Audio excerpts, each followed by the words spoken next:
Assalamualaikum warahmatullahi wabarakatuh. Perkenalkan, nama saya Masih Heprilza dari jurusan Manajemen Perusahaan Fakultas Vokasi Gunadarma. Pada kesempatan ini saya akan menjelaskan hasil penelitian saya yang berjudul Peranan Kualitas Sumber Daya Manusia terhadap Kinerja Karyawan PT Manambang Muara Enim dengan dosen pembimbing Bapak Andrian Noviardi SE MS. Baiklah, kita mulai dari latar belakang. Dalam perusahaan, sumber daya manusia itu sangatlah menunjang kemajuan perusahaan. Dengan tercukupinya sumber daya manusia yang berkualitas, maka perusahaan memiliki potensi lebih untuk berkembang. Rumusan masalah yang digunakan pada penelitian ini yaitu bagaimana kualitas sumber daya manusia terhadap kinerja karyawan PT Manambang Muara Enim. Tujuan dari penelitian ini yaitu mengetahui kualitas sumber daya manusia terhadap kinerja karyawan PT Manambang Muara Enim. Metodologi penelitian yang digunakan yaitu teknik analisis datanya menggunakan teknik kualitatif. Teknik pengumpulan datanya menggunakan wawancara dan dokumentasi. Gambaran umum perusahaan. PT Manambang Muara Enim semula adalah cabang perusahaan PT Mananggul Multi Energi, kemudian diubah menjadi PT Manambang Muara Enim. Berdasarkan struktur organisasi yang ada di PT Manambang Muara Enim, pimpinan tertingginya yaitu KTT.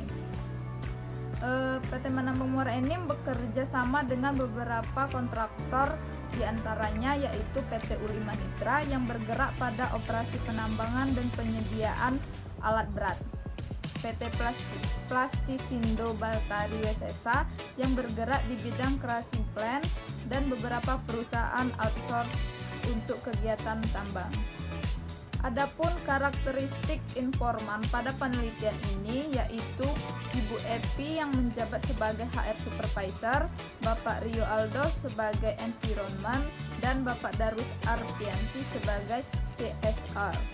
Yang mana PT Manambang Muara Enim sebagian besar memiliki riwayat pendidikan sarjana.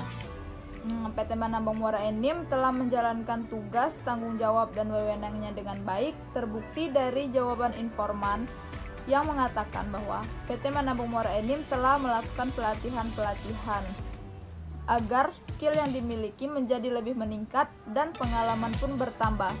Yang kedua yaitu analisis pengetahuan atau knowledge yang diperlukan terkait dengan pelaksanaan tugasnya secara penuh. Karyawan PT Manambang Muara Enim telah memiliki pengetahuan tentang tugasnya yang cukup baik.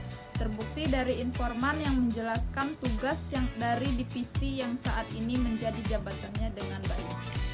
Yang ketiga yaitu skill yang ada pada karyawan PT Manambang Muara Enim sudah baik.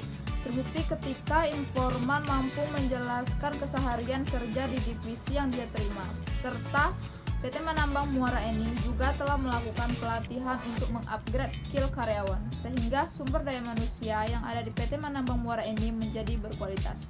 Yang terakhir yaitu PT Manambang Muara Enim telah memberikan reward atau benefit lingkungan kerja yang nyaman, jenjang karir, dan melakukan training serta penilaian kerja yang transparan, yang mana hal tersebut akan membuat produktivitas kerja meningkat sehingga masuk ke dalam kriteria sumber daya manusia yang berkualitas.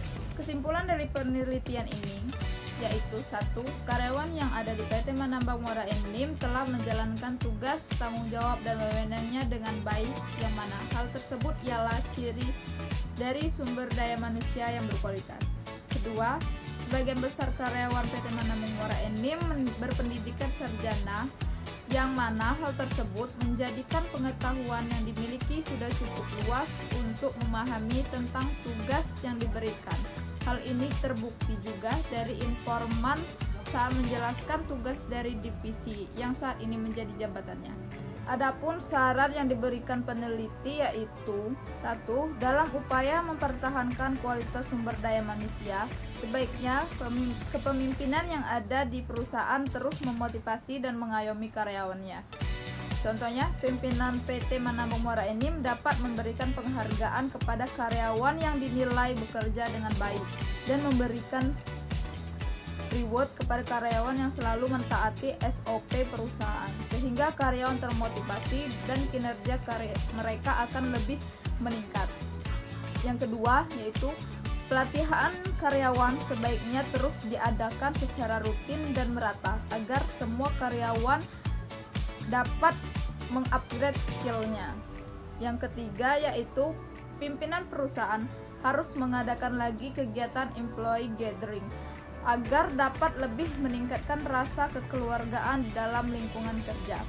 Yang terakhir, pimpinan perusahaan harus memperhatikan fasilitas-fasilitas yang ada di perusahaan agar lingkungan kerja tetap terasa nyaman. Baiklah, itu saja yang bisa saya sampaikan. Lebih dan kurangnya saya mohon maaf. Kepada Allah saya mohon ampun. Wabillahi taufiq wal hidayah. Wassalamualaikum warahmatullahi wabarakatuh.